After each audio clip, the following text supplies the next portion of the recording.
আসসালামু আলাইকুম রহমতুল্লাহ। আজকে আমরা আমার এক প্রজেক্টের ভিজিট করার জন্য যাব শেরপুর জিনইগাতি মোহাম্মদ আনিসুর রহমান সাহেবের প্রজেক্টে যাব। ওনার পেট্রোল পাম্প এবং গ্যাস পাম্পের পাশাপাশি উনি এক বিরাট মৎস্য খামার গড়ে তুলেছে। উনি আমাদের রূপালী টাইগার তেলাপি নিয়ে কিন্তু আস্তে আস্তে অনেক সফলতা অর্জন করেছে। তার জন্য আমাদের অনেক দিন যাবৎ আমাদের নিমন্ত্রণ করতেছে আসার জন্য। আমরা অনেক ব্যস্ততার কারণে যেতে পারি নাই, তার জন্য আজকে একটু হঠাৎ করে সময় পাইলাম, তার জন্য একটু আমার এখানে চলে গেলাম।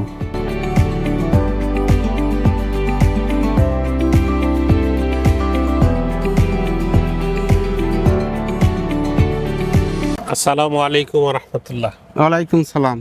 কেমন আছেন? আলহামদুলিল্লাহ। আপনি পরিচয়টা যদি দিতেন। আমি শেরপুর জেলার ঝিনাইদহ থানা আচ্ছা আচ্ছা, জুলগাঁও গ্রাম। আমার ব্যবসা আছে, সেই সাথে আমার মাছের প্রজেক্ট ব্যবসা আছে। আচ্ছা আচ্ছা। উনি দীর্ঘদিন যাবৎ আমাদের হ্যাচারি থেকে রূপালী টাইগার তেলাপিয়া মাছ চাষ করে থাকে। এখন আমরা শেরপুর জেলা ঝিনইগাতি থানা, আমি ওনার প্রজেক্টে জুলগাঁও গ্রামে আমি এসেছি। এমনভাবে পুকুর নার্সিং থেকে শুরু করে কালচার পর্যন্ত গেল, এই বিস্তারিত এবং কতদিন যাবৎ পোনাগুলো লালন পালন করলো সেই বিষয়ে কিন্তু বিস্তারিত আজ আপনাদের সামনে এই আনিসুর রহমান ভাই আপনাদের সামনে কথা তুলে ধরবে। আসুন তার মুখ থেকে শোনা যাক কেমন করে নার্সিংয়ে পোনা কতদিন রাখছে, নার্সিং থেকে কালচার পর্যন্ত কতদিন রাখার পরে বাজারজাত করছে এবং কত পার্সেন্ট অনুযায়ী কত পার্সেন্ট প্রোটিন সম্পন্ন খাবার প্রয়োগ করছে, তার মুখ থেকে আসুন শোনা যাক। আচ্ছা ভাই, আপনি এখন দর্শকদের উদ্দেশ্যে বলেন নার্সিং কতদিন করছেন, নার্সিং থেকে নার্সিং বা আতর পুকুর বলে এই পুকুর থেকে নার্সিং পুকুর থেকে কালচারের পুকুরে কতদিন পরে আপনি নিচের কি কি সাইজ হয়েছে আপনি বিস্তারিত দর্শকদের উদ্দেশ্যে বলেন। জি, আমি প্রতি বছর আর কি মানে 1 লাখ পোনা আর কি প্রথম রাউন্ডে নেই। আমি এই পুকুরে নার্সিং করি, কিন্তু নার্সিং বিষয়টা হলো মানে প্রথম আমি চুন দেই, চুন দিয়ে পরে আর কি যে জীবাণুনাশক, তারপর গ্যাসের ডোজ এগুলো করে পরে আমি পুকুরটা প্রস্তুত করে পানি যতটুকু কালার করা লাগে হালকা কিছু কালার, তারপরে আমি এখানে পোনা ছাড়ি। আচ্ছা আচ্ছা। এটা 3 থেকে 4 হাজার লাইনের আমি পোনাটা আনি। আচ্ছা আচ্ছা। এই পুকুরে আমি 30 দিন নার্সিং করে আমার যখন আমি দেখি যে 40টাই আর কি আমার এই পোনাটা হয়েছে। জি আচ্ছা। এরপরে আমি কালচারের পুকুরে দিয়ে এই পুকুরে আমি দেই, দেওয়ার পরে আমার আর কি 2.5 মাস পরে আপনার 3 কেজি আমি মাছ বিক্রি করছি। আচ্ছা ভাই, এই যে নার্সিং পুকুর থেকে যে আপনি 1 লাখ পুরো নার্সিং পুকুরে ছাড়লেন, নার্সিং এর মধ্যে আপনি কতগুলো মাছ পাইছেন? পোনার সংখ্যা কি কম পাইছেন আদতে নাকি সঠিক পাইছেন নার্সিং পুকুরে?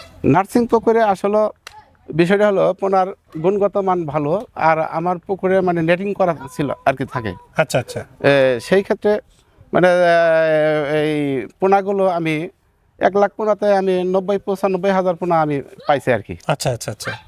এই যে তাদের কালচার পুকুরে দিলেন, কালচার পুকুরে আপনি পরিচর্যাটা কিভাবে করেন? এই পুকুরে পরিচর্যাটা শীতকালীন সময় আসছে, এই সময় আপনি কালচার পুকুরে আপনি কেমনভাবে পুকুর প্রস্তুতি পরিচর্যা করতেছেন? আসলে শীতকালে উগবালাইটা বেশি হয় গরমের থেকে। আচ্ছা, আসলে শীত আসার আগে আমি পুকুরগুলো চুন, লবণ, জীবাণুনাশক, সেই ক্ষেত্রে আমি ওকুনের ডোজটা আর কি দেয় আর কি। ওকুন মানে শীতের মধ্যে আক্রমণ হলে মাছের মানে মৃত্যুর সংখ্যা মানে বেড়ে যায়, ঘা সৃষ্টি হয়। সেক্ষেত্রে আমি এটা মাসে 15 দিন পর পর ওকুননাশক মানে দেই আর কি। সেই সাথে লবণ, চুন 15 দিন পরে আমি দেই। আচ্ছা আচ্ছা। এখন আমার পুকুরে মাছ ইনশাল্লাহ ভালো কোয়ালিটি আছে। আচ্ছা আচ্ছা। আচ্ছা ভাই, এই যে আমাদের রূপালী টাইগার তেলাপি যে আপনি চাষ করতেছেন, আমরা আপনাদের কতদিন অন্তর আপনাদের আমাদের স্টাফে কি আপনাদের সাথে যোগাযোগ করে কিনা, টাইম মতো আবার খোঁজ খবর লাই কিনা? যে মাসে সপ্তাহ করে আবার 15 দিনেও মানে মাসে 3-4 বার আর কি আপনাদের সাথে আপনাদের কোম্পানি ফোন দেয়, আমি তাদের সঙ্গে যোগাযোগ করি। আর আমার প্রয়োজন হলে আমার বিশেষ সমস্যা যদি হয়ে যায় সেই ক্ষেত্রে পরামর্শের জন্য আমি উপালি মৎস্য হ্যাচারি যে ওনার কন্ট্যাক্ট নাম্বারের সাথে আমি যোগাযোগ করে আমার পুকুরের রোগবালাই সম্বন্ধে আমি জিজ্ঞেস করলে মানে পরামর্শ দিয়ে থাকেন। আচ্ছা, আচ্ছা ভাই, তারপরেও আল্লাহ রহমতে যে রূপালী টাইগার তেলাপিয়া যে অন্য অন্য কোম্পানির তেলাপিয়ার থেকে কোনো অংশ কম রেজাল্ট পাইছেন কিনা, ওনাদের মতনই পাইছেন বা ওনাদের থেকে বেশি পাইছেন কিনা, সেটা কি আপনাদের এলাকাতে তো আরো বিভিন্ন কোম্পানির মাছ চাষ করতেছে, তার থেকে রূপালী টাইগার তেলাপিয়া আপনি কেমন বুঝলেন এবং কেমন রেজাল্ট হইলো সেটা?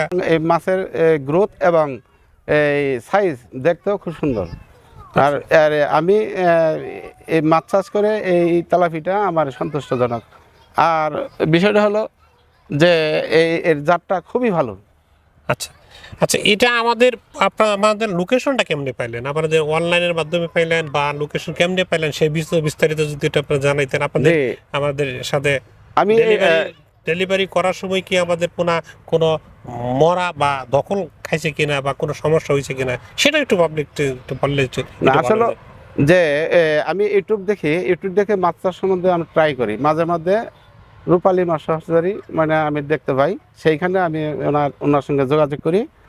যোগাযোগ পরে আমি পোনাটা নিয়ে আসি। আমাদের মাছ আনার পরে আমাদের কোনো সমস্যা হয়নি ইনশাল্লাহ। আর ওনাদের যে পোনাটা দেওয়ার মানে যে ব্যাগিং করে সেইখানে আমার ধারণা যে মেডিসিন সহ মানে দেওয়া হয় যাতে আর পোনাটা যতটুকু মানে দূরত্ব বুঝে মানে ওইভাবে পোনাটা মানে ব্যাগে ভরাট করা হয়। সেই ক্ষেত্রে আমার পুকুরে আসার পরেও আমি মানে এতটা মৃত্যু মানে আমি পাই নাই।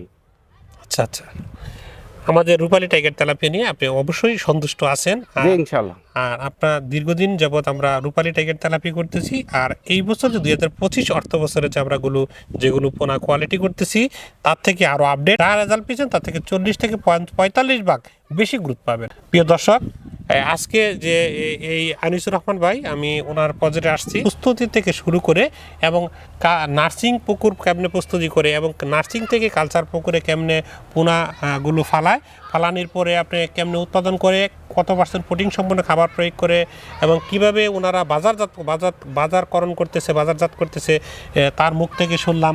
দীর্ঘ অনেকক্ষণ যাবৎ আমার আনিসুর রহমান ভাইকে আমি কষ্টের মধ্যে ফালাইছি এবং উনি অত্যন্ত ভালো একটা মানুষ। উনি পেট্রোল পাম্পের বিজনেসের পাশাপাশি কিন্তু আরও অন্যান্য আদার্স বিজনেসের মাধ্যমে উনি কিন্তু মাছ চাষে কিন্তু একটা ওনাদের শখের বশতে মাছ চাষ করতেছে। শখের বশতে মাছ চাষ, উনি কিন্তু গরুর ফার্ম বিভিন্ন ধরনের ওনার প্রজেক্ট আছে, তার প্রজেক্টের মাঝখানেও কিন্তু উনি মাছ চাষে কিন্তু আগ্রহী হারায় নাই।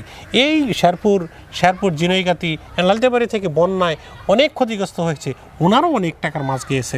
তার জন্য আমরা ওনার পাড়ের অবস্থা অনেক পুকুর তো অনেক বেশি গিয়েছে, তারপরেও কিন্তু উনি মাছ চাষে কিন্তু অনেক টিকে রয়েছে, আপনাদের দোয়ার বরকতে টিকে রয়েছে।